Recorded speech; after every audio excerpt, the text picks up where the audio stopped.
Alors, bonjour tout le monde. On va bientôt commencer la conférence là, pour, je veux dire, le webinaire pour ce midi. Il est présentement là, midi. Alors, est-ce qu'on attend encore un peu pour d'autres personnes ou on continue, on commence tout de suite? Parfait, voilà. On peut commencer tout de suite avec la présentation. Alors, bonjour à tous. Je me présente. Mon nom est Dorothée Contois-Cabana. Je suis étudiante à la maîtrise en santé publique, en recherche et en santé mentale. Alors, je suis super heureuse de pouvoir être votre animatrice pour ce midi. Alors, je vous souhaite la bienvenue à ce webinaire intitulé Quels sont les liens entre le fait d'avoir de multiples maladies chroniques avec la santé physique et mentale? Ce webinaire vous est offert par l'Axe Santé mentale et population du Réseau de recherche de santé publique du Québec et le réseau Calaxia. Alors, je vais vous présenter un petit peu plus le réseau et l'Axe santé mentale et population. Ça a été créé en 2014 dans le but de favoriser la recherche en santé mentale et population, l'avancement et le partage des connaissances dans une visée de prévention, de traitement et d'optimisation des services pour cette clientèle. Il regroupe environ 150 membres étudiants, chercheurs et associés provenant de divers milieux autour de thématiques diversifiées qui se regroupent autour de la santé mentale des populations. Ils offrent des opportunités de financement comme des initiatives structurantes et de différents concours pour des chercheurs et des étudiants, ainsi que des activités comme aujourd'hui de transfert de connaissances sous forme de webinaires présentés aux membres de l'Axe et ainsi que d'autres acteurs impliqués dans la santé mentale des populations au Québec. Ce webinaire vous est aussi présenté par le réseau Calaxia. C'est un réseau qui met en valeur là, les connaissances en lien avec la santé mentale des populations auprès de publics diversifiés, comme les gestionnaires et les professionnels œuvrant en santé et les services sociaux, puis aussi dans le milieu communautaire. Cette mise en valeur se fait notamment à travers là, des dossiers thématiques, des webinaires, des publications brefs, ainsi que des ressources en ligne. Pour plus d'informations, vous pouvez toujours consulter leur site web. Ils ont aussi une présence sur plusieurs médias sociaux. Alors, avant de débuter, je vous informe un peu là, euh, tout ce qui est un peu petites règles et informations importantes pour le webinaire. Alors, je vous informe que la séance sera enregistrée et par la suite disponible sur le site web du réseau de Calaxia, ainsi que sur la chaîne YouTube de l'Axe Santé mentale des populations. Certaines informations complémentaires seront mises à votre disposition dans la section clavardage. Pour toute autre question, notamment les questions techniques, vous pouvez écrire dans le module Converser et Armelle, la coordonnatrice de l'Axe, vous fera un plaisir de vous répondre à vos questions.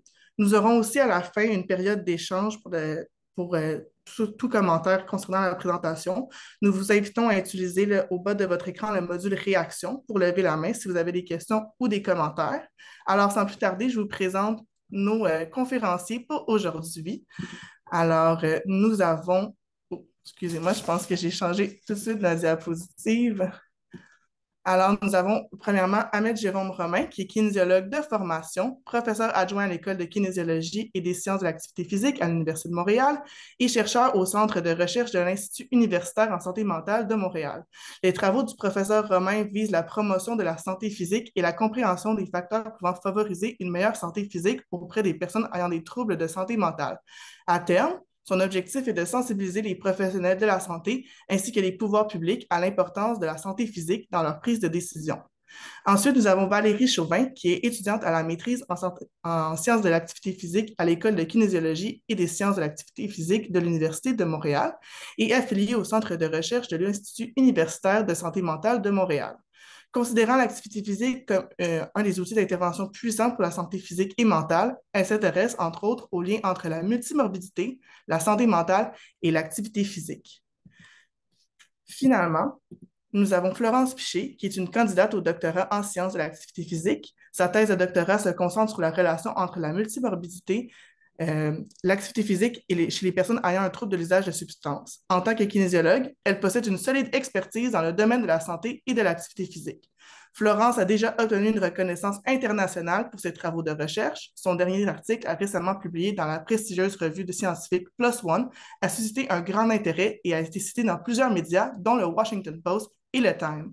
Elle apporte une contribution significative à la compréhension de l'importance de l'activité physique pour la santé des personnes ayant un trouble de l'usage de substances. Son travail vise à informer les pratiques cliniques et à développer les interventions efficaces pour améliorer la qualité de vie de cette population vulnérable. Alors, sans plus tarder, là, je vous laisse à nos conférenciers.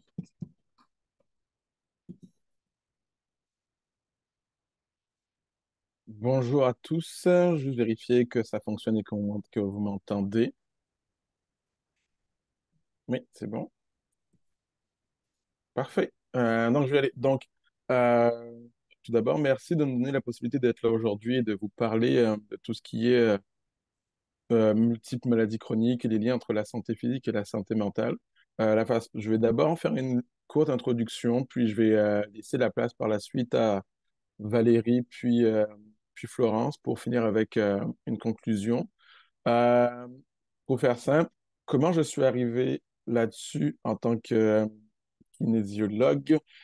C'est parce que justement, dans ma pratique clinique, j'ai souvenir, ma pratique clinique en psychiatrie, j'avais souvenir de voir des personnes qui avaient déjà justement plusieurs maladies chroniques et je me demandais comment c'était possible et comment cela pouvait interférer avec leur activité physique, leur santé physique. Et c'est ce qui m'a poussé à aller faire un peu plus de recherche sur ce sujet-là. Et avant toute introduction et avant d'aller plus loin, je crois que c'est important d'aller avec cet article que j'aime énormément, où justement il demandait à des personnes de réagir par rapport au mot multimorbidité et que ce qui ressortait, c'était le côté très négatif. Et c'est ce qui fait qu'on voit l'importance de prendre compte, de tenir compte justement de la vie des personnes qui pourraient avoir des conditions dont on parle. Ce qui fait que j'essaye au fur et à mesure de changer la façon dont je parle euh, quand je traite de la multimorbidité. En tout cas, pas quand je suis avec des professionnels, mais quand je m'adresse à des personnes dans la communauté. Pour aller plus loin, la multimorbidité, c'est quelque chose qui est de plus en plus étudié et on se rend compte que le nombre d'articles à ce sujet-là, il connaît une croissance relativement importante au fur et à mesure des années. La principale raison pour laquelle ça chute en 2016, c'est juste parce qu'en fait, l'étude a été réalisée à ce moment-là. Mais sinon, on se rend compte que de plus en plus, c'est un phénomène euh, qui suscite de l'intérêt dans les différents milieux de la santé. Avant d'aller plus loin, je crois que c'est important de se poser la question de savoir de quoi on parle. Je dirais la définition la plus simple et la plus communément admise, même si ce n'est pas forcément la plus utile, mais en général, on parle de la présence de deux pathologies chroniques, de maladies chroniques et plus chez une même personne. Sauf que en fonction, on sait que les définitions et donc les prévalences peuvent être modifiées en fonction du nombre de maladies incluses, de leur type, de l'inclusion du statut fonctionnel ou des facteurs sociaux, et également de l'importance que l'on donne à chaque maladie. On va en parler un peu après par la suite.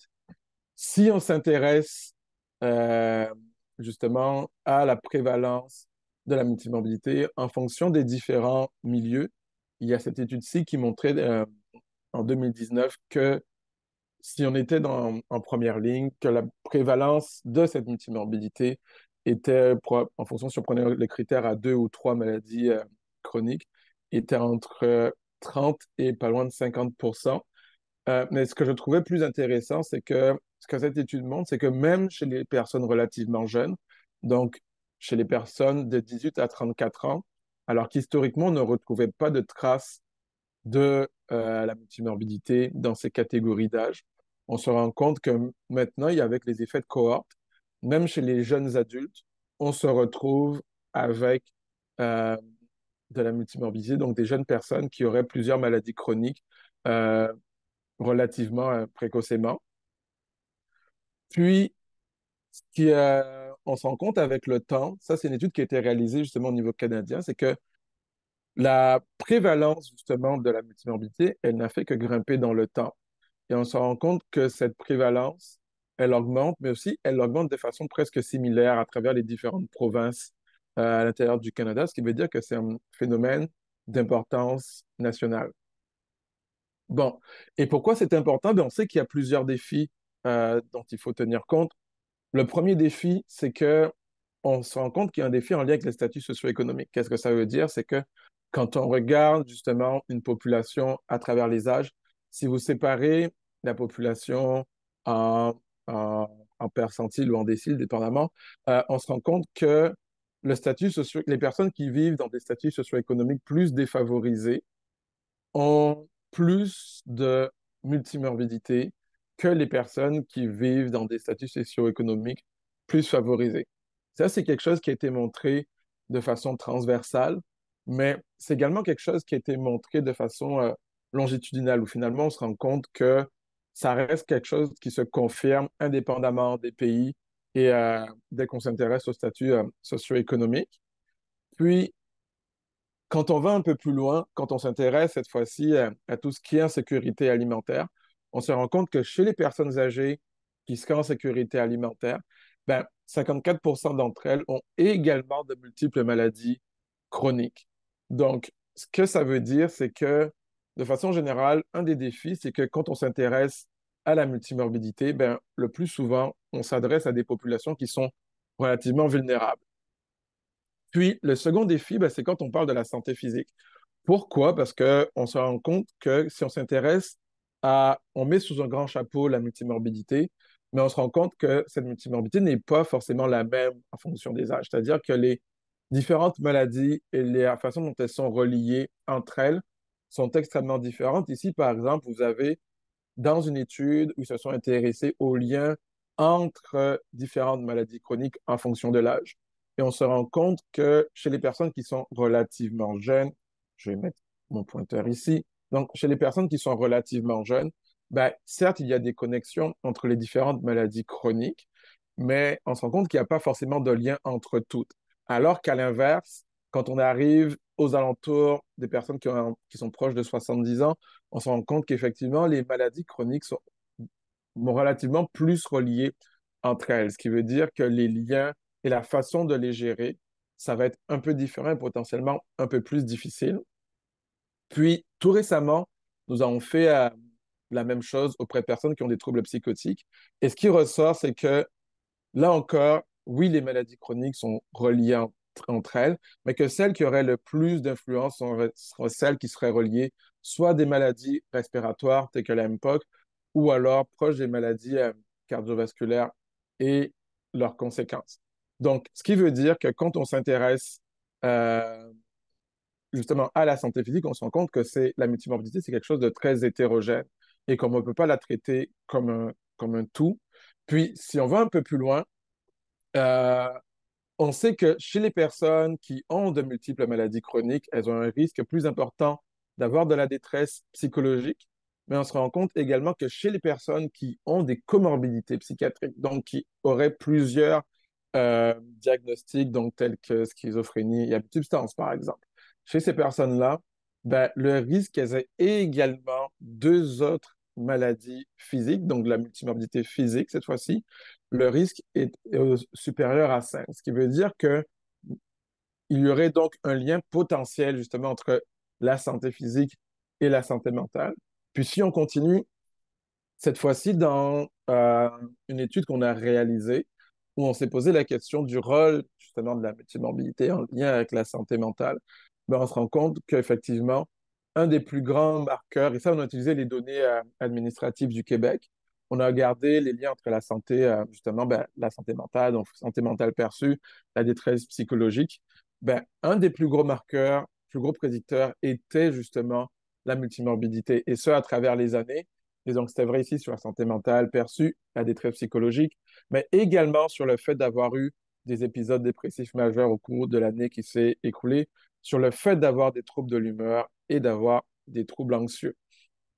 Puis, dans une autre mesure, euh, en ayant travaillé avec des collègues, on s'est rendu compte que, ben, elle s'est rendue compte à l'époque que quand on s'intéressait au lien entre la santé physique et la santé mentale, un des plus gros prédicteurs de l'apparition des idéations suicidaires ici dans des cohortes nationales qui étaient en Irlande, si je ne dis pas de bêtises.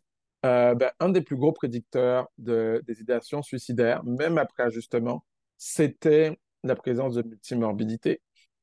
Puis, nous avons fait la même chose avec des collègues ici, et on s'est rendu compte que sur des données administratives auprès de jeunes adultes en situation d'obésité, ben, encore une fois, un des plus grands marqueurs de la présence d'idéation suicidaire était la multimorbidité.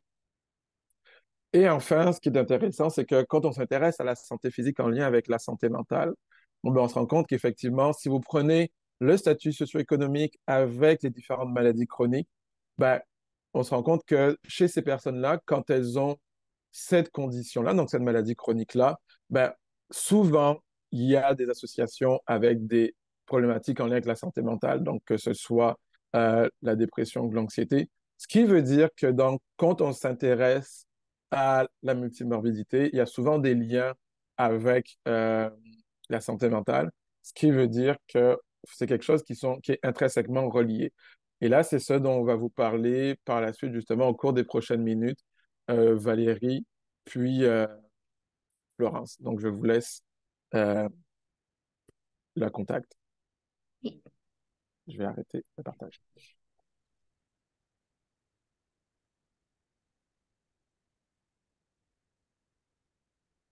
Donc, justement, on a commencé à vous présenter le lien entre le fait d'accumuler des pathologies chroniques et le fait qu'il y aurait une certaine vulnérabilité au fait de développer autant des troubles de santé mentale, mais le fait aussi que engendre un effet d'engrenage à partir du moment auquel, lorsqu'on accumule une quantité de pathologies chroniques, on est plus enclin à en développer davantage.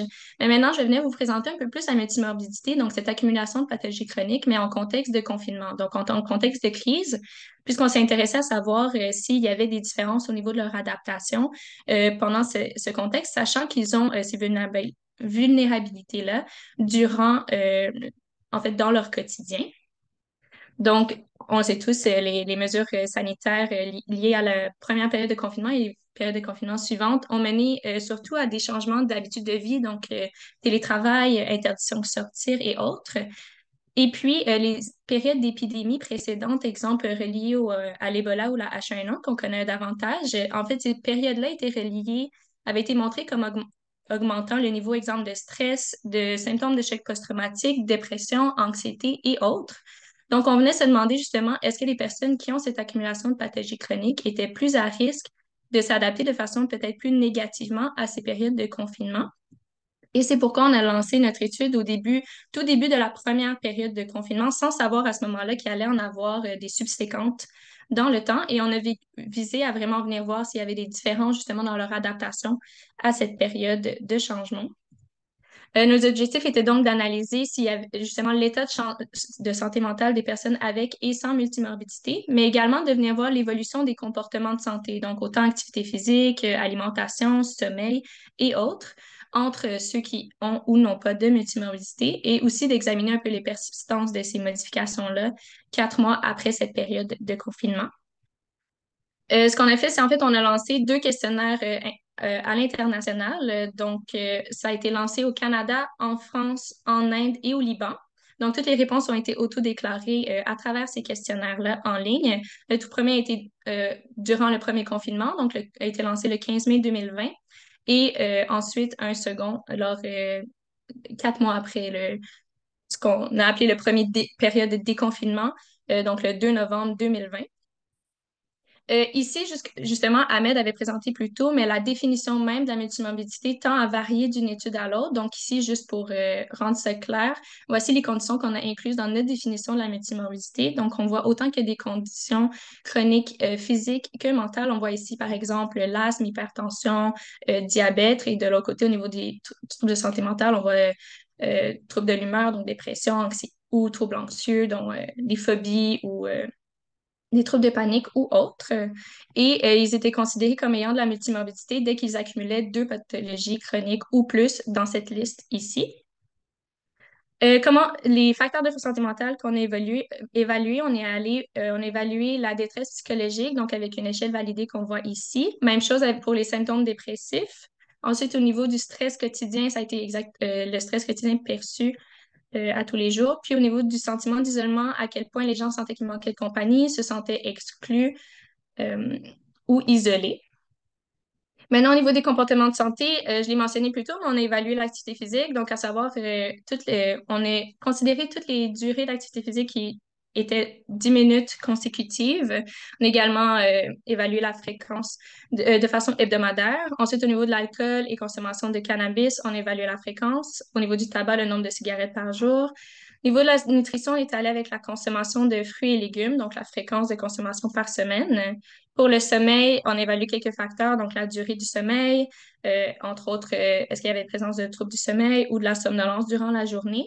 Et au niveau de la vie sexuelle, on est allé avec la fréquence et le niveau moyen des désirs sexuels pendant cette période. Au niveau des résultats, il faut savoir qu'il y a eu 559 participants donc, à travers les pays mentionnés précédemment, donc France, Canada, Inde et Liban, qui ont répondu au sondage. C'était en grande majorité des femmes, donc 80 Puis il y avait un âge moyen de 34 donc dans ceux qui ont répondu. Il faut savoir que le statut socio-économique des répondants était assez élevé. Donc la majorité étaient propriétaires de leur logement, avaient accès à un jardin, par exemple, et étaient soit travailleurs ou étudiants à temps plein. On voit ici la prévalence de multimorbidité dans notre échantillon, donc ça s'élevait à 28 donc un peu plus qu'une personne sur quatre de notre échantillon avait à minimum deux pathologies chroniques ou plus. Il faut se savoir que ça se situe à peu près dans justement ce qui a été présenté avant comme étant la moyenne mondiale, qui est élevée à peu près 25. Ici, on voit ce qu'on a trouvé au niveau de la santé mentale. Donc, vraiment, ce qui est ressorti, c'est que les personnes qui ont de la multimorbidité, on le voit un peu dans les encadrés, mais en fait, étaient environ de 2 à 3 fois plus à risque de développer autant de la détresse psychologique, des symptômes dépressifs, un sentiment justement d'isolement ou du stress quotidien perçu, comparativement à ceux qui justement n'accumulaient pas ces pathologies chroniques. Maintenant, au niveau des comportements de santé, il faut savoir qu'ici, je vous ai présenté uniquement ceux pour lesquels il y a eu des différences au niveau de l'adaptation. Donc, si les personnes avec et sans multimorbidité sont allées dans le même sens, exemple au niveau de la consommation d'alcool, euh, tout le monde a légèrement augmenté. Eh bien, ici, on voit les comportements de santé pour lesquels l'adaptation a été différente. Donc, j'ai mis ici l'activité physique en plus grand puisque c'est le comportement de santé pour lequel on a vu la plus grande différence. Donc, on voit en jaune ici, donc dans le premier graphique, que les personnes qui ont de la multimorbidité ont déclaré grandement réduire leur niveau d'activité physique lors du premier confinement, comparativement à ceux qui n'avaient pas de multimorbidité, qui ont déclaré plus ou moins maintenir et même très légèrement augmenter leur niveau d'activité physique durant le confinement. Ensuite, au niveau de la consommation de fruits et légumes, les personnes avec multimorbidité, donc plusieurs pathologies chroniques, ont déclaré augmenter leur niveau en fait, leur nombre de fruits et légumes par semaine. Ce qu'il faut savoir, par contre, c'est qu'il y a d'autres études qui ont évalué plus de comportements là, alimentaires et ils auraient démontré justement que ça aurait été une augmentation plus globale de l'alimentation. Donc, ils auraient augmenté également leur consommation de collations, par exemple, ce qui pourrait aller dans le sens de ce qu'on a trouvé ici, de la consommation de fruits et légumes. Donc, ça ne serait pas uniquement ce type d'aliments, ça serait une augmentation un peu plus globale potentiellement. Et maintenant, dernier comportement de santé, au niveau des problèmes de sommeil, on a vu que les personnes avec multimorbidité ont déclaré autant avant le confinement, puisqu'on a évalué leur comportement habituel également, que pendant le confinement, ils avaient un niveau de trouble de sommeil plus élevé que ceux sans multimorbidité. Par contre, ici, c'est le comportement pour lequel les personnes sans multimorbidité ont en fait plus grandement augmenté. Donc, ils ont eu un peu plus de troubles de sommeil comparativement à leur niveau standard. Par contre, c'est toujours resté que les personnes avec multimorbidité avaient un taux de troubles de sommeil plus élevé que ceux sans accumulation de pathologies chroniques. Donc, nos conclusions par rapport à cette étude, ça a été que justement le confinement a altéré négativement la santé mentale et les comportements de santé des personnes atteintes de multimorbidité, mais surtout que ces personnes qui ont l'accumulation de pathologies chroniques étaient plus vulnérables à ces conséquences négatives durant le confinement. Puis notre constat principal, c'est qu'il serait nécessaire justement de créer et d'adapter des interventions, autant de santé, donc au niveau de l'activité physique, et autant au niveau du soutien psychologique pour cette période, lors de périodes de confinement, mais également ça peut se transposer potentiellement à d'autres types de crises, exemple suivies à la suite de catastrophes climatiques, puisqu'il y a d'autres études, par exemple, qui ont montré que dans le même sens, le niveau d'activité physique tendait à grandement diminuer chez les personnes qui accumulaient des pathologies chroniques suite à ces dites crises climatiques. Donc, à voir comment on pourrait adapter nos interventions dans le futur pour mieux accompagner ces populations pour la suite. Merci.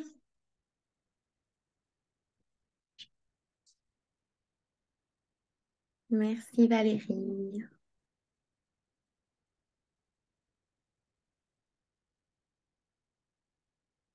Est-ce que tout le monde va bien? Donc, merci Valérie, je vais continuer. Donc, moi, je vais vous présenter la multimorbidité, mais au lieu d'aller dans un contexte spécifique de temps où il s'est passé quelque chose, on va aller plutôt dans une population spécifique. Donc, moi, je vais vous parler des personnes qui ont une dépendance aux substances. Puis, j'aimerais ça rajouter comme Ahmed, pourquoi est-ce que dans le fond, je me suis intéressée à ça? Donc, en fait, j'ai été kinésiologue dans une maison de thérapie avec des gens qui avaient des dépendances aux substances. Puis, ce que je me suis rendu compte, en fait, c'est, excusez l'expression, mais ils étaient tous amochés. Donc, je pense que j'ai jamais rencontré un patient qui avait aucune problématique de santé physique, puis sans compter la santé mentale. Donc, c'est ça qui m'a donné un peu le goût de pousser un petit peu plus loin pour justement voir c'est quoi les problématiques au niveau de la multimorbidité. Donc, avant d'aller plus loin, je pense quand même important qu'on définisse bien c'est quoi la dépendance. Donc, la dépendance, c'est le terme un petit peu plus vulgarisé pour dire trouble d'un usage de substance. J'aime bien rappeler que la consommation, c'est un spectre. Donc, on peut avoir aucune consommation. Donc, évidemment, il n'y a pas de problème si on ne consomme pas. Il y a aussi la consommation qui va être bénéfique. Donc, quand on ressort uniquement des effets positifs de la consommation, donc autant au niveau psychologique que social ou encore au niveau physique, donc on peut penser à la médication notamment. Au milieu, on va avoir la consommation qui va être à peu de risque, donc on va avoir des impacts vraiment minimaux. Ensuite, on va avoir la consommation à haut risque. Donc, quand on va commencer à avoir des impacts un petit peu plus négatifs, mais qui vont rester très ponctuels dans le temps. Puis, quand on va se diriger vers le trouble de l'usage de substances, qui est vraiment le trouble de santé mentale, c'est quand on va avoir un impact au niveau fonctionnel qui va vraiment être chronique dans le temps. Donc, pour la présentation, je vais utiliser l'abréviation TUS pour que ça soit un petit peu plus digeste pour vous. Donc, le TUS va être diagnostiqué à l'aide du DSM-5, puis le DSM-5 va vraiment mettre le point sur le fait que la caractéristique essentielle du TUS, c'est un ensemble de symptômes qui vont être autant cognitifs, comportementaux, physiologiques, qui indiquent que le sujet, malgré tout ça, va continuer à consommer. Il va y avoir 9 classes de substances que je vous ai mis juste en dessous. Donc, évidemment, pour avoir un diagnostic, il faut des symptômes. Les symptômes, il faut qu'ils soient vus sur plus de 12 mois. Donc, comme je vous disais, la chronicité de la chose. Puis, évidemment, il va y avoir plusieurs niveaux de sévérité. Donc, en fonction du nombre de symptômes, on peut avoir un trouble qui est léger, modéré ou sévère. Puis, les symptômes vont être sous 4 classes. Donc, on va avoir la réduction du contrôle. Donc, quand on parle de contrôle de sa consommation, l'altération du fonctionnement social. Donc, quand on va commencer à avoir des incapacités à remplir nos obligations ou encore des problématiques sociales reliées à celle-ci. Il va y avoir une consommation risquée, donc quand on consomme ou ça peut être physiquement dangereux ou encore quand on a des problématiques physiques ou psychologiques reliées à notre consommation. Puis, on va avoir des critères qui vont être pharmacologiques, donc la tolérance qui va s'élever ou encore le sevrage. Donc, quand on arrête de consommer, on a des symptômes reliés à celle-ci. Donc, ça ressemble à quoi la prévalence du TUS au Québec? Donc, comme on peut voir, le TUS le plus prévalent, c'est celui à l'alcool, puis c'est pas différent des autres pays, des autres provinces non plus. Donc, on a 9,3 % des gens qui vont avoir un TUS au courant de leur vie à l'alcool. Et on va avoir 2,2 % aux autres drogues, excluant le cannabis. Puis, on a 0,8 % des gens qui vont avoir un TUS au cannabis. Puis, comme on peut voir, ça peut se recouper. Donc, on peut avoir un TUS à plusieurs substances également. Donc, c'est quoi l'effet du TUS sur la santé des personnes? Donc, on a deux effets en fait. On a les effets qui vont être vraiment directs suite à notre consommation. Donc, on peut penser aux overdoses ou aux accidents sous substance, qui vont être responsables de 15 à 72 % de la mortalité, tout dépendamment de l'âge ou de la substance qui va être consommée. Puis, on va avoir les effets un peu plus indirects, donc les maladies chroniques, les ITSS, qui, eux, vont aussi être responsables de 34 à 86 % de la mortalité. Puis, ces deux effets-là, en fait, vont avoir beaucoup d'impact sur la santé des personnes, puis vont même aller jusqu'à réduire leur espérance de vie de 15 à 20 ans par rapport à la population en général. Puis pour vous montrer un petit peu plus clairement en quoi les maladies chroniques physiques viennent impacter la mortalité, on a une étude ici qui a comparé les personnes qui ont eu ou qui ont un trouble de l'usage de substances avec les personnes qui n'en ont jamais eu. Puis les personnes qui avaient un trouble de l'usage de substances étaient beaucoup plus à risque de décéder de maladies chroniques physiques. Puis pour toutes les maladies chroniques physiques qui avaient été évaluées par cette étude, le risque montait de 1,25 jusqu'à 5 fois plus élevé. Encore faut-il que les personnes aient ces maladies chroniques physiques-là. Donc, on va regarder un peu le profil des personnes qui ont un TUS. Donc, on sait très bien avec la littérature aujourd'hui que le TUS va causer des maladies respiratoires, des cancers, des maladies cardiovasculaires, des maladies digestives, de l'hépatite B, C ou encore le VIH. On sait également qu'il y a une grande association avec le trouble de la personnalité, le trouble bipolaire, les troubles anxieux, les troubles psychotiques puis les troubles dépressifs. Je ne sais pas si vous me voyez venir, mais on parle de multimorbidité depuis tantôt. Donc, évidemment, nous, ce qui nous intéresse, c'est qu'est-ce qui se passe quand il y a plusieurs de ces pathologies-là qui vont arriver chez une même personne. Donc, on a un petit peu de littérature qui nous dit que au niveau des diagnostics de troubles de santé mentale, on a 47 à 100 des gens qui vont présenter la double problématique. Puis au niveau d'un diagnostic de maladie physique, on est entre 73 et 96 des gens qui vont présenter un double diagnostic. Au niveau de la multimorbidité, donc je rappelle 2 pathologies et plus, chez les personnes qui ont un TUS, on a 2 études qui l'ont évalué. Puis, c'est quand même assez disparate. Donc, on a une prévalence de 19 d'un côté et de 54 de l'autre côté. On pense que le 54 serait dû au fait que le recrutement a été fait en milieu hospitalier. Donc, on va regarder un peu, on vient de voir la prévalence, puis on va regarder un petit peu plus les habitudes de vie. Une des associations les plus voyantes qu'on voit en multimorbidité, ça va être le niveau d'activité physique et la sédentarité. Donc, on a en bas le nombre de conditions que les personnes vont présenter, puis à gauche, on a le temps par jour. Donc, vous pouvez voir que plus les personnes présentent de conditions, plus leur temps, leur niveau d'activité physique va avoir tendance à diminuer. Puis, à l'inverse, pour la sédentarité, plus les personnes présentent de conditions, plus leur temps sédentaire va augmenter. Donc, pourquoi est-ce qu'on parle d'activité physique? Bien, parce qu'en fait, l'inactivité physique, c'est un facteur de risque pour la multimorbidité. Il y a un lien direct entre inactivité physique et présence de maladies chroniques. Puis également, on sait que l'effet de l'activité physique régulière diminue le taux de mortalité, diminue le risque de nombreuses maladies, puis améliore la santé mentale. On sait quand même que l'effet de l'activité physique sur la santé mentale puis sur certains troubles de santé mentale a de nombreux bienfaits. Par contre, au niveau du TUS, on n'avait pas beaucoup d'informations, puis on a effectué une revue de la littérature pour justement aller voir ces impacts-là. Puis ce qu'on a pu remarquer, en fait, c'est que l'activité physique diminuait la consommation de substances, diminuait les symptômes de craving, donc l'envie impérieuse de consommer, les symptômes de dépression et d'anxiété, améliorer la condition physique, la qualité de vie et la qualité du sommeil. Donc, pour notre étude, qu'est-ce qu'on a voulu faire? En fait, on a voulu comparer la population qui avait un TUS avec une population qui a un autre trouble de santé mentale au niveau de la prévalence de multimorbidité. Puis, en deuxième lieu, on a voulu déterminer s'il y avait une association entre le fait d'avoir un TUS, le niveau d'AP, puis la présence de multimorbidité. Donc, pour la méthode, on a évidemment mesuré plusieurs variables. On a utilisé des données sociodémographiques, le niveau d'AP avec le STIMPAC, la présence et la gravité des symptômes psychiatriques et la multimorbidité physique, donc diabète, haut cholestérol, hypertension artérielle, accidents vasculaires cérébraux et douleurs chroniques. Au niveau des statistiques, on a fait un pourcentage pour la prévalence de la multimorbidité, puis on a fait une régression logistique avec 4 modèles. Donc, modèle 1 et 2, c'était pour prédire la multimorbidité globale, donc tout ce qui était troubles de santé mentale et troubles pathologiques chroniques physiques. Donc, le modèle 1 regardait le niveau d'AP, donc est-ce que la personne était active ou non, et la présence du TUS. Puis le modèle 2 regardait le niveau de sédentarité, donc est-ce que la personne était sédentaire ou non, et encore une fois, la présence du TUS. Puis en analyse de sensibilité, on a fait le modèle 3 et 4 qui, cette fois-ci, était pour prédire la multimorbidité physique, donc uniquement les pathologies chroniques physiques. Et encore une fois, on regardait le niveau d'AP pour le modèle 3 et le niveau de sédentarité pour le modèle 4. Donc, qu'est-ce qu'on a trouvé? Donc, les caractéristiques de notre échantillon, on a utilisé la banque de données STIMPAC qui avait 946 personnes au total. On les a séparées en 2 groupes. Dans notre groupe 1, les personnes qui avaient un trouble de l'usage de substances, puis notre groupe 2, tous les autres troubles de santé mentale. Donc, on avait à peu près 523 personnes.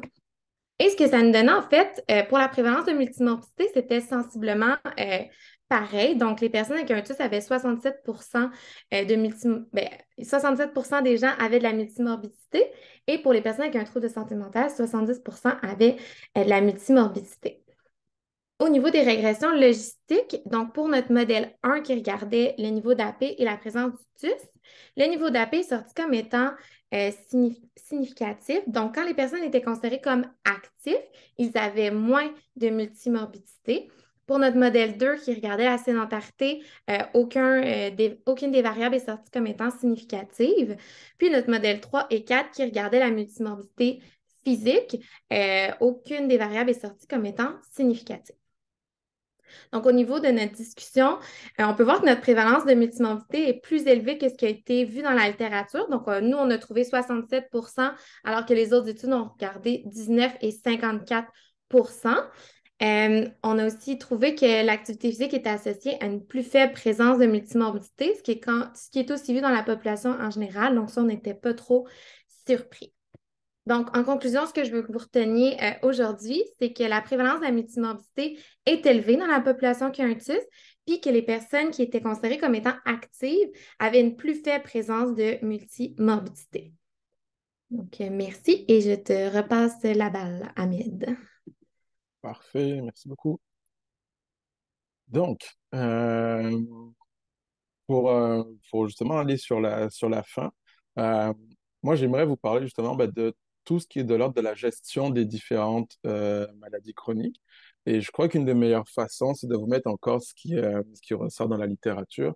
Et avec cet article que je trouve relativement beau, ils expliquent justement quelles sont les différentes stratégies que l'on peut utiliser, sur laquelle ils parlent justement euh, de la médication à laquelle il faut faire attention, surtout dans des contextes de polypharmacie, mais également le fait de s'intéresser aux habitudes de vie, donc, et notamment l'activité physique, et que ce qu'on sait qui fonctionne assez bien, c'est d'accompagner les séances d'activité physique par des stratégies motivationnelles, que ce soit pour justement utiliser l'activité physique à des buts de gestion, mais également pour prévenir la détérioration et l'apparition d'autres maladies chroniques.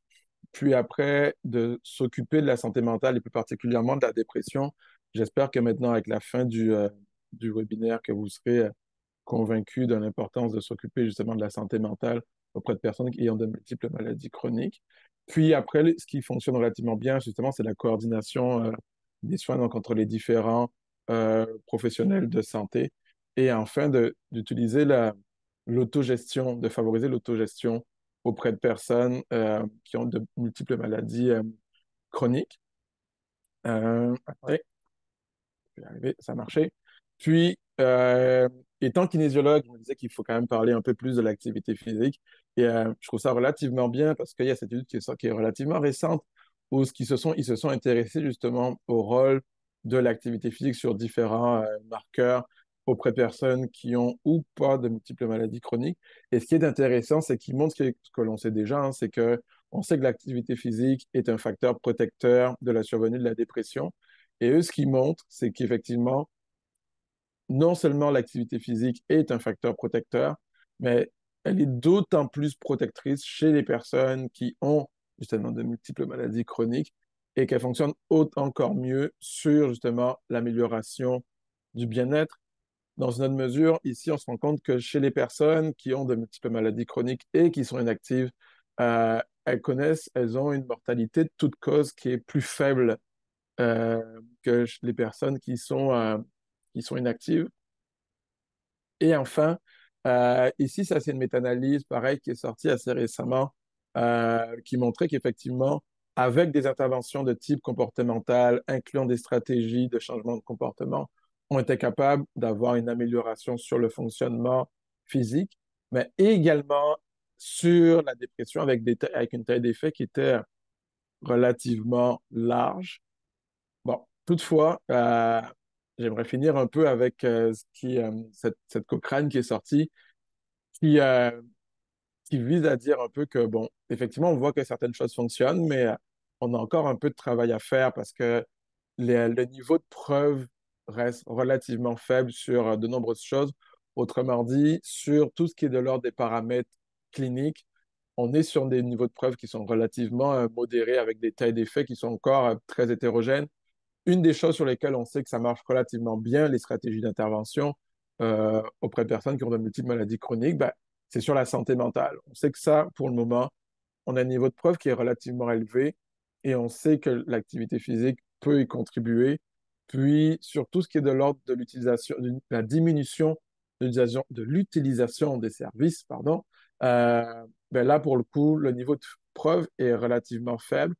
Mais là encore, je crois qu'il faut faire attention, parce que même quand on parle des différents niveaux de preuve, on parle de, au maximum, 13 études, ce qui veut dire que nos connaissances sont relativement faibles sur justement comment gérer, euh, comment favoriser la gestion des multiples maladies chroniques.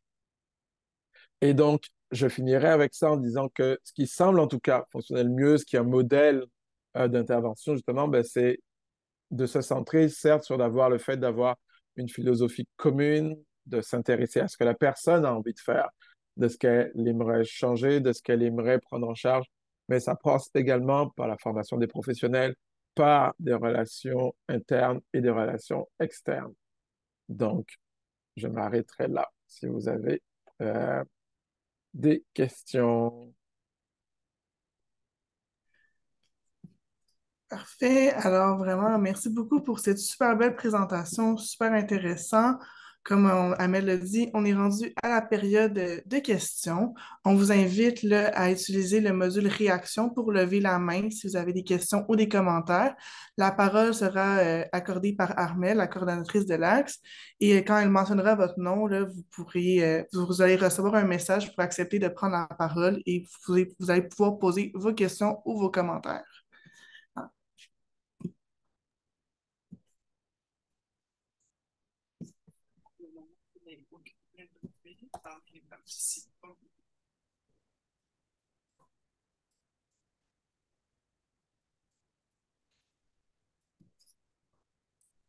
Est-ce qu'on a des questions, Armand? Non, pour le moment, j'en ai pas. Parfait. J'ai pas de questions. Parfait. J'en ai des questions.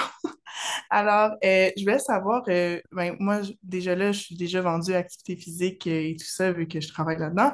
Mais je voulais savoir, quand on parle au niveau de personnes qui ont des troubles d'usage de substances, dans ton expérience, Florence, un peu l'espèce de framework qu'on a vu vers la fin avec Ahmed de traitement, comment est-ce que ça s'applique ou comment est-ce que c'est différent quand on parle de personnes qui ont des troubles de substances? Est-ce qu'on y va un peu plus avec quelque chose qui est encore centré avec le patient ou on priorise certaines choses comme le trouble d'usage de substance over d'autres choses ou on va traiter le autour avant le trouble d'usage de substance? C'est une bonne question. Je pense qu'il y a la réponse théorique, qu'est-ce qu'on devrait faire. Après, il y a la réponse pratique, qu'est-ce qui se fait sur le terrain. Parce que je pense que, je sais pas si tu le sais, mais les kinésiologues sont pas dans les maisons de thérapie, là. Moi, je suis rentrée là parce que c'était mon projet de recherche. Fait que c'est sûr que moi, c'était toujours en bonus que j'amenais. Après, je pense que l'approche qu'on peut utiliser, par contre, c'est qu'est-ce que le patient il veut, tu sais, parce que c'est à lui, je pense, de décider c'est quoi ses objectifs, c'est quoi ses objectifs de traitement, parce que, tu sais, ils ont des plans d'intervention en trouble de l'usage de substances, c'est très, très fort. Donc, si lui, sa priorité, c'est sa santé physique, ben, les intervenants n'auront pas le choix de le mettre de l'avant. Fait que je pense qu'il y a beaucoup d'éducation aussi à faire, autant au niveau des patients que des intervenants, de leur montrer que la santé physique et mentale a un impact sur le traitement des personnes parce que si on fait juste traiter le trouble de l'usage de substances, mais la personne a, exemple classique, encore ses douleurs chroniques qui lui faisaient consommer ces opioïdes, ben on vient juste mettre un band-aid. Le problème est encore là. Donc, je pense que c'est beaucoup, beaucoup d'éducation, je pense, mais on n'est pas rendu encore au fameux framework qu'Ahmed a présenté. Je ne sais pas s'il est mis en place. Ça serait une bonne question à poser à Ahmed aussi. Je ne sais pas s'il l'a déjà vu mis en place dans des cliniques. Là, ça serait intéressant de voir comment eux, ils mettent ça en place, là. Mm. Pour répondre, dans des cliniques de psychiatrie, c'est très difficile. Mais dans des cliniques ailleurs, je sais que ça existe et qu'il y a des études qui se sont intéressées là-dedans, mais est-ce que ça veut dire que ça fonctionne systématiquement? Pour le moment, la réponse est non. Donc, il manque encore beaucoup il manque des éléments pour savoir qu'est-ce qui fonctionne le mieux très exactement. Et c'est pour ça qu'on a encore besoin de beaucoup d'études à ce sujet.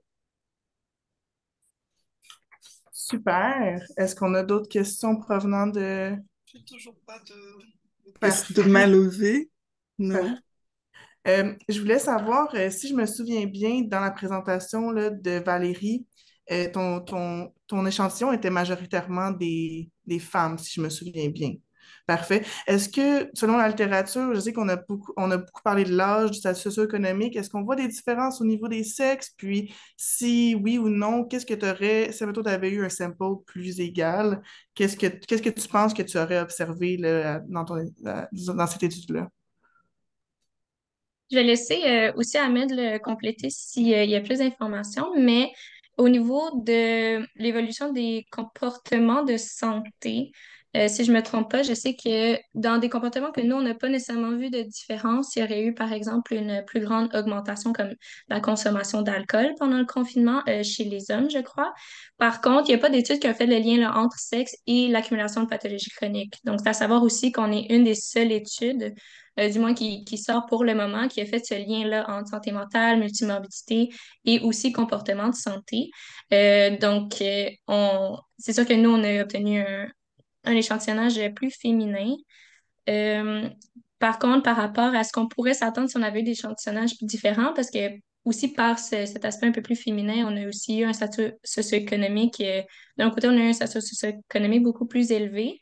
Donc, déjà qu'on a trouvé ces vulnérabilités-là, c'est grande. Donc, on a vu là, c'est 2 à 3 fois plus à risque de développer des troubles de santé mentale qu'on a évalués. Donc, de ce qu'on pourrait s'attendre par rapport à ce qu'on sait, c'est que si notre statut socio-économique avait été encore plus bas, ces prévalences-là, puis ces risques-là, on a tendance à penser que ça aurait été encore plus élevé. Donc, c'est sûr que c'est des facteurs qu'on aurait aimé pouvoir évaluer davantage, mais faute de questionnaires qui ont été lancés très rapidement en temps de crise, etc., on a dû faire avec l'échantillonnage qu'on avait à ce moment-là. Super, merci. J'ai une question, sinon, moi, pour Ahmed. Tu sais, t'as dit au début que l'échantillon... Ben, s'il n'y a pas d'autres questions, là, je veux vraiment pas Ça prendre la m'énerve place de pas. quelqu'un. T'as dit au début, tu sais, que la multimorbidité, c'est très hétérogène. Ça m'a vraiment surpris que dans les frameworks, ben, que dans les recommandations, ils mettent pas les interventions individualisées. Puis je voulais savoir un peu qu'est-ce que tu pensais de tout ça. Mm. Euh, Bonne question. Je te dirais, en fait, ce qui ressort de plus en plus, c'est que le premier problème, c'est ça, c'est que comme c'était au début, on prenait juste un décompte, mais on se rend compte que le décompte, ça ne fonctionne pas dans la réalité, hein. Tous les décomptes ne se valent pas. Avoir une schizophrénie n'est pas avec une obésité, de l'asthme n'est pas équivalent à juste pour relier sortir de là le trouble de santé mentale, par exemple. Donc, c'est sûr que ça change un peu. Et ce qui ressort de plus en plus, c'est qu'on se rend compte que les interventions, et c'est très intéressant, leur outcome, donc leur variable dépendante, très souvent, c'est la qualité de vie. Parce que justement, comme on a beaucoup de mal, les études ont du mal à être très efficaces sur justement la gestion, la prévention, euh, elles s'appuient de plus en plus sur l'amélioration de la qualité de vie ou l'amélioration du parcours de soins, l'amélioration de la santé mentale. Donc, c'est là-dessus, en tout cas, que moi, ce que je vois de plus en plus, et je dirais même dans les pratiques, ce qui ressortait, c'est que si on est capable d'améliorer, oui, les symptômes cliniques, c'est bien, mais il faut aussi que la personne, ça fasse du sens, ce qu'on fait pour elle, parce que ça va lui demander un engagement probablement continu en termes de gestion. Donc, il faut que l'intervention l'inclue, et c'est pour ça qu'on parle beaucoup de collaboration interprofessionnelle. Je n'ai pas de question, mais j'ai une question. Euh, Est-ce que, qui s'adresse à tout le monde, est-ce que, à tous les conférenciers, est-ce que dans la littérature, il y a comme une explication du fait que la multimorbidité euh, est plus élevée, cette prévalence est plus élevée chez les personnes les plus vulnérables? Est-ce qu'il y a comme une explication qui est donnée à cela chez les personnes plus vulnérables ou ayant un statut socio-économique plus bas? Je pense qu'on pourrait tous répondre à ce sujet-là, parce que il y a plusieurs réponses en soi. Ça serait presque un webinaire, mais déjà du point de vue du statut socio-économique, ben, c'est sûr que ça joue sur le volet très insécurité alimentaire, ça joue sur la capacité à pouvoir acquérir des produits de meilleure qualité, ça joue sur l'éducation, ça joue sur les revenus d'emploi, ça joue sur beaucoup de marqueurs en lien avec la société. Donc des marqueurs très psychosociaux, comportementaux qui jouent. Puis, ce qui est très intéressant, je ne l'ai pas présenté, mais l'étude qui montrait justement l'augmentation dans la prévalence de la multimorbidité, ce qu'elle montrait, c'est que le paradoxe, c'est que si on regarde le nombre de personnes à l'intérieur de la société canadienne qui a juste une maladie chronique, ce nombre-là, il s'est stabilisé, voire il a diminué. C'est-à-dire qu'on est beaucoup plus efficace sur le fait de prévenir l'apparition d'une maladie chronique. Donc, on se rend compte que ça fonctionne relativement bien. Donc, tout ce qui a été fait dans le passé par justement les politiques pour prévenir le fait que les gens ne développent une maladie chronique, ça a fonctionné. Je pense que ce qu'on n'a pas vu venir, c'est le fait que finalement, un des plus gros prédicteurs d'avoir plusieurs maladies chroniques, c'est d'en avoir une. Et en fait, ben, oui, on est plus efficace à prévenir l'apparition d'une, mais une fois que les personnes en ont déjà une, ben, là, on est moins bon pour empêcher qu'il y en ait d'autres qui se développent en cascade. Et puis, il y a une partie très santé mentale en arrière qui fait de plus en plus du bruit, c'est qu'on se rend compte que par exemple, à une époque, on gardait la multimorbidité comme un tout, puis on s'est dit, mais est-ce que c'est uniquement le lien d'avoir des maladies de type somatique, donc en excluant tous les troubles de santé mentale, mais on se rend compte que les relations changent et que parfois elles sont amenuisées. Ce qui veut dire que c'est souvent quand il y a l'inclusion et de problématiques de santé physique et de problématiques de santé mentale que les relations sont plus importantes. Donc, ce qui veut dire que un des marqueurs et un des facteurs qui explique cette augmentation, c'est le fait d'avoir également des problématiques de santé mentale. Et on sait que les personnes qui ont des problématiques de santé mentale, elles ont aussi d'autres problématiques telles que l'accès aux soins, en tout cas, l'accès à des services est plus compliqué. On sait que tout ce qui est habitude de vie est également plus compliqué. On sait qu'elles sont moins entourées par des professionnels. Donc, je pense que c'est un ensemble de facteurs qui expliquent cette augmentation-là dans le temps.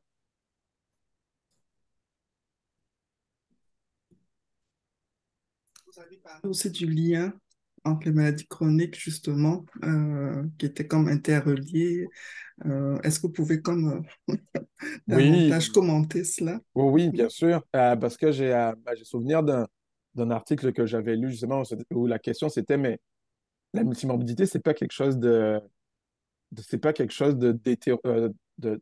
d'homogène, justement. C'est pas toute maladie chronique s'équivaut, mais la question, c'est comment on peut essayer de comprendre comment ces différentes maladies chroniques s'influencent les unes les autres. Et jusqu'à très récemment, on n'avait pas encore les outils mathématiques et informatiques qui nous permettaient de comprendre ces relations-là.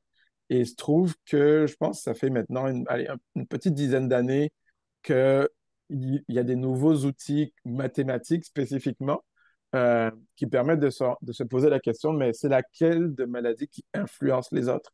Par exemple, dans ce que je connais le mieux, dans tout ce qui est troubles de santé mentale, ça fait des années qu'on dit effectivement les personnes qui ont des troubles de santé mentale décèdent précocement euh, de maladies cardio-respiratoires. Mais ce qu'on ne savait pas, c'est que, par exemple, dans notre cas, ben, les maladies respiratoires, les maladies cardio-respiratoires, cardiovasculaires, pardon, ben, elles étaient également associées à toutes les autres maladies chroniques, donc, dont les maladies respiratoires. Donc, on se dit, ah ben, si on commence à avoir des liens entre les différentes maladies, donc ça veut dire qu'elles s'influencent les unes les autres, ça veut dire que la façon dont on doit les gérer est complètement différente. C'est pareil que sur la première étude que j'ai montrée, où elle s'intéressait aux relations justement en fonction de l'âge et de la relation entre les différentes maladies chroniques. Ben, on se rend compte que chez les personnes qui ont une trentaine d'années, oui, il y a des liens entre les différentes maladies chroniques, mais ces maladies-là ne sont pas forcément interreliées les unes aux autres. Par contre, on se rend compte que plus on avance en âge, plus elles sont reliées. Et ce qui veut dire que quand on intervient sur une, ben, les autres continuent à avoir ce lien-là entre elles. Donc, autrement dit, quand on en gère une, malheureusement, les autres ont suffisamment, euh, entre guillemets, de puissance entre elles pour continuer à s'influencer et donc pour continuer à entraîner des effets délétères. Mais ça encore, c'est quand même relativement nouveau parce que ce qui nous manque, c'est quelque chose de plus longitudinal, puisqu'à l'heure actuelle, des études qui se sont intéressées justement à cette approche de lien entre les différentes maladies chroniques et en tout cas sur une approche très longitudinale, j'en connais une seule. Et ce qu'elle montre, c'est qu'effectivement, à partir du moment où les gens en ont une, les taux de conversion, donc le fait de passer de une maladie chronique à deux, les taux sont relativement élevés. Et à partir du moment où on en a deux, on sait que c'est pas loin de 70 à 80% des gens qui, si on les suit sur 5 ans, en développeront plusieurs autres. Donc finalement, des efforts, ce dont on se rend compte, c'est que des efforts devraient être mis sur de la prévention de l'apparition de justement de la multimorbidité, donc des multiples maladies chroniques. Mais là encore, la question, c'est à laquelle on devrait s'intéresser. C'est-à-dire que oui, on se dit, ben, quand des personnes en ont deux, elles ont plus de chances d'en avoir trois, quatre ou cinq par la suite. Mais ça ne répond pas à, mais oui, mais on commence où? Parce qu'il y a ce qu'on devrait voir, ce qui pose des problématiques de point de vue de la santé, mais il y a ce que la personne a envie, elle, de gérer donc, et a envie qu'on prenne soin.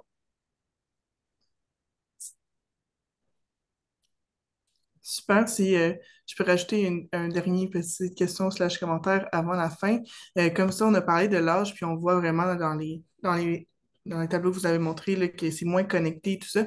Est-ce que l'âge a vraiment un impact dans la différence de traitement? Mettons, quelqu'un qui est plus jeune peut mieux s'en sortir s'il va juste traiter une des conditions, puis ensuite, ça va avoir peut-être un impact sur les autres, vu que c'est moins connecté, versus quelqu'un qui est plus âgé va devoir définitivement avoir un, un plan de traitement plus multidisciplinaire pour en prendre soin.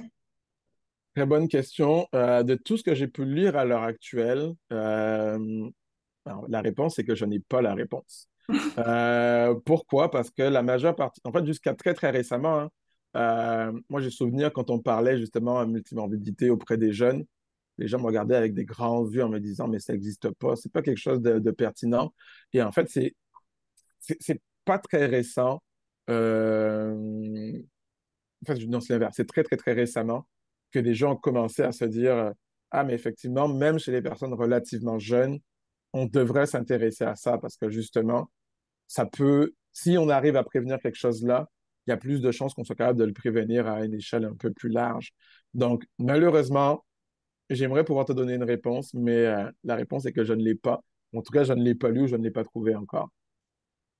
Parfait, c'est bon, merci beaucoup. Alors, je pense que si on n'a pas d'autres questions le provenant de notre public, on va pouvoir mettre fin à ce merveilleux webinaire. Merci encore beaucoup euh, de la présentation et merci à tout le monde d'avoir assisté et de participer à l'activité. Alors, un peu le message qui est écrit dans le chat, c'est dans les jours qui vont suivre, vous allez recevoir un courriel avec toutes les informations qui concernent l'enregistrement du webinaire et les diapositives. Les mêmes informations vont être disponibles sur le site web du réseau de recherche en santé des populations du Québec et aussi sur la page YouTube de l'Axe santé mentale et populations. Je vous souhaite encore une super belle journée et à un prochain webinaire. Merci. Merci. Merci. Bye.